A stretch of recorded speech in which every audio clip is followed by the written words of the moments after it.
Hey everyone, welcome. I am MisterBo, and in today's video we're going to be discussing seasons in Destiny 2. Bungie did their TwitchCon panel and they shared with us a lot of information about what exactly seasons are going to be and what we can expect to see change in the different seasons. So the first bit of information to go through is that the live team are now in control of Destiny and they are going to be maintaining it. Now if you aren't aware of who the live team are, basically in Destiny 1 after the Taken King came out, Bungie created this team called the Live Team, and they basically created all the brand new live events in Destiny, including things like the Festival of the Lost, Dawning, Sparrow Racing, Age of Triumph, all of those fun activities that weren't the expansions. That is what the Live Team works on. So they are still going to be running the seasons, whereas the other teams work on things like DLCs. So let's talk about seasons. There are going to be 4 seasons in a year. So basically we're in the first season, which is fall, second season is going to be winter, we then have a spring and summer season. Along with each new season comes new pursuits, rituals and challenges, as well as more. Each season will have a theme associated with them. For instance, the second season, which is going to be coming up shortly, probably in December, is themed around the Dawning. Yes, the Dawning is making a return in Destiny 2. So what can you expect with each season? Well, you're going to be able to expect more predictable timetables as to when you can expect content. So for instance, you know every season there's going to be like an Iron Banner here, there's going to be this brand new event here, so on and so forth. Seasons are going to bring big changes to the game. This is where you're going to see the main sandbox tuning, new features and more content be added in at the beginning of each season. We're going to be seeing big patches that are going to change the meta, so different weapons will go up and down. The Mida multi-tool might not be the best thing to use in Season 2. And seasons are meant so that you don't feel like you have to play Destiny all the time, but instead you can take it at your own pace so you can show up for important events. So let's talk more about Season 2 specifically, because that is what's coming up. So Season 2 is going to be in winter 2017, as I mentioned, and we're going to be seeing the return of the Dawning event. Along with the Dawning in the tower, we're going to be seeing ice hockey enabled, so instead of football, we're going to be playing ice hockey, and there's also going to be snowball fights in the tower, as well as being able to somehow use snowball fights outside of the tower in public events and strikes and things like that, plus a load of other Easter eggs. I'm assuming they might add a Crucible game mode where it's just the snowball fight. That would be really cool to see. The event will affect the world throughout and not just the social space this time, like we saw in Destiny 1. And of course, with this, we're going to be seeing new armor, weapons, shader, and new emotes. So with Season 2, they're going to be changing Iron Banner slightly to help you get the rewards you want. So for instance, the token economy wasn't the best thing in Iron Banner, as well as other various events like the Faction Rally. So instead, you're going to be able to directly purchase guns from the vendors using tokens and legendary shards. So when Lord Saladin comes back around, he might have 4 weapons available, he won't have the full suite of Iron Banner weapons, and if there's a weapon there you want, you can go ahead and buy it with legendary shards or tokens. So legendary shards finally have a use. Along with that, a really cool, interesting thing is what they're doing with the armor. So instead of introducing a brand new armor set every time Iron Banner comes around, which I'm sure they will add another armor set eventually, they're going to be doing it with ornaments. So in Season 1, you just got the bog standard armor. However, in Season 2, if you're able to complete certain challenges, you will unlock ornaments for that Iron Banner armor, which will only be acquirable in that season. So if you get all the ornaments for the Iron Banner armor in Season 2, and then we go into Season 3 and someone says, hey, where did you get that ornament or armor from? You'll say, that was Season 2, you can't get it anymore. And with each season, there will be new ornaments. So in Season 3, there'll be another set of ornaments, Season 4, etc. Along with that, the weapons and armor will also have different perks and stats, and we also get a glimpse at some of the new weapons, slightly different color. Obviously, this is going to be a new shader that's going to be available probably for us to earn as well. And we're going to be seeing more weapons. For instance, in Iron Banner, there was a hand cannon, but it was a kinetic hand cannon. If I wanted to say maybe have an energy hand cannon, well, I couldn't get that because there wasn't one for Iron Banner, so they're going to be adding weapons for one of each. So there might be a scout rifle for kinetic, but there'll also be one for energy as well, so you can get the weapon that you want for your playstyle. Now along with that, they're also going to be updating Trials of the Nine as well. There will be ornaments for that, which is going to be very cool. And they've updated the weapons with both visual looks and perks as well, and here is a glimpse at them.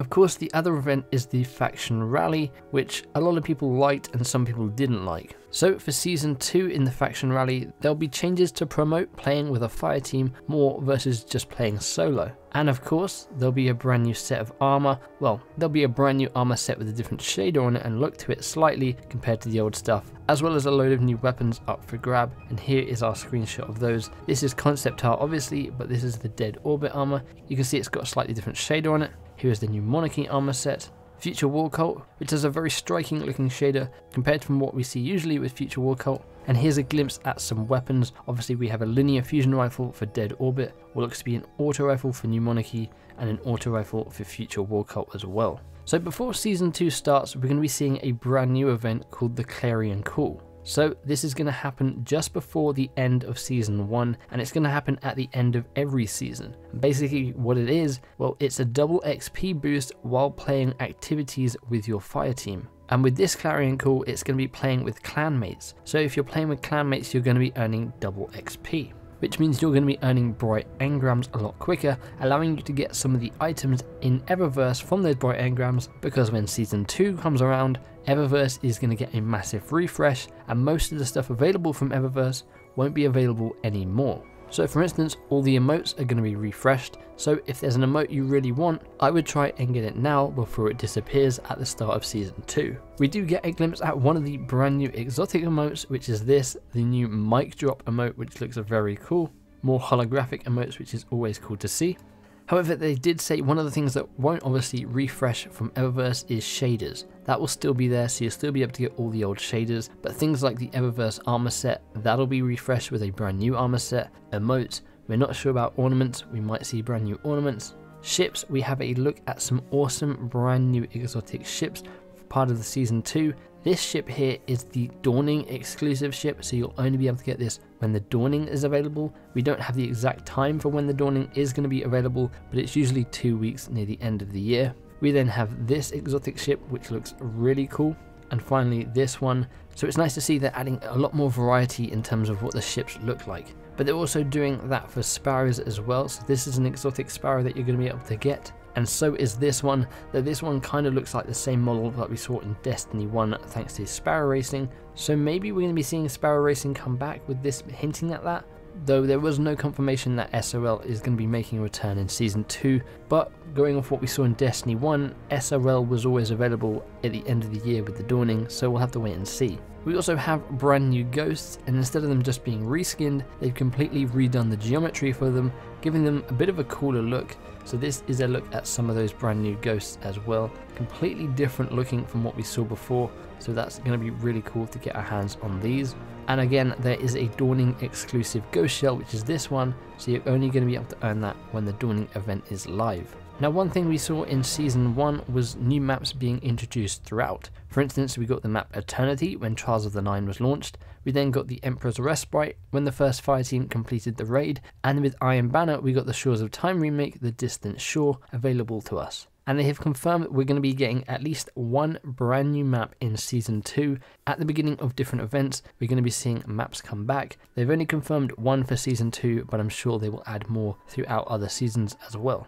So the final two things coming in Season 2 that we know about at this moment is a change to the sandbox. So they're going to be obviously taking a look at what people are using, subclasses, weapons, how people are using them, and changing all of that so we'll have a better experience in PvE and PvP. And finally, clans. If you've reached the max level of 6 in Season 1, you're going to be getting your special clan staff, which is this one, which is themed around the Red Legion, and each season will have a different staff for your banner. Obviously, your clan rank will be reset at the beginning of Season 2, and there'll be a load of brand new perks you're going to be able to earn through reaching those different clan ranks. Along with that, your clan engrams that you're able to earn, they'll have their loot pools updated as well, so if you're getting maybe raid armor or Trials of the Nine armor, it will be the new variation of that stuff and not the old Season 1 stuff. And that is pretty much everything you need to know about Season 2 that we have information about at the moment. So there's 4 seasons to a year, so we can expect one in spring. Maybe that's themed around maybe a new version of Crimson Days. Of course, a new season will begin in summer, and then we can expect one again next year in fall, and I'm sure it will just keep going. Bungie did say they're going to be at Paris Games Week next week, talking more about seasons and giving us a little bit more information. Maybe we'll even find out some more information about the brand new upcoming DLC, The Curse of Osiris, which is going to be a very integral part of the next season. In fact, the Eververse armor that is going to be available in Season 2 was blurred out because it kind of relates to something we haven't seen yet in Destiny 2, and I'm assuming that's something tied to the Curse of Osiris DLC, so maybe some Osiris themed items from Eververse. And then along with that, Bungie is also going to be streaming themselves on their own Twitch channel in November leading up to the Curse of Osiris DLC in Season 2, so make sure you keep a lookout for that. And of course, I'll be sure to keep you guys updated with all the brand new information that Bungie releases about seasons, DLCs, and everything to do with Destiny 2. So let me know what you guys are most excited for. I'm glad they're adding these sort of ornaments you're going to be able to earn every season to show that you were there at that season and to show you completed challenges. Hopefully they add some kind of ornaments for the old raids as well, because the ornaments they added in Destiny 1 for the raid items were really cool, and of course a lot of people are just going to be playing the new raid, so it would give us a reason to go back and play the Leviathan in Season 2. But let me know what you guys are most excited about here with Season 2. Is it the Dawning? Are you hoping SOL comes back? Is there anything else here that wasn't mentioned that you'd like to see implemented? Let me know in the comments below. Of course, if you guys enjoyed this video or if you found it helpful in any way, feel free to give the like button a big old hug, subscribe for more Destiny 2 content and coverage, boop that bell to get email notifications of when my future videos go live. Hopefully you guys have an awesome day, thanks for hanging out with me, and I'll catch you in the next one. Bye bye.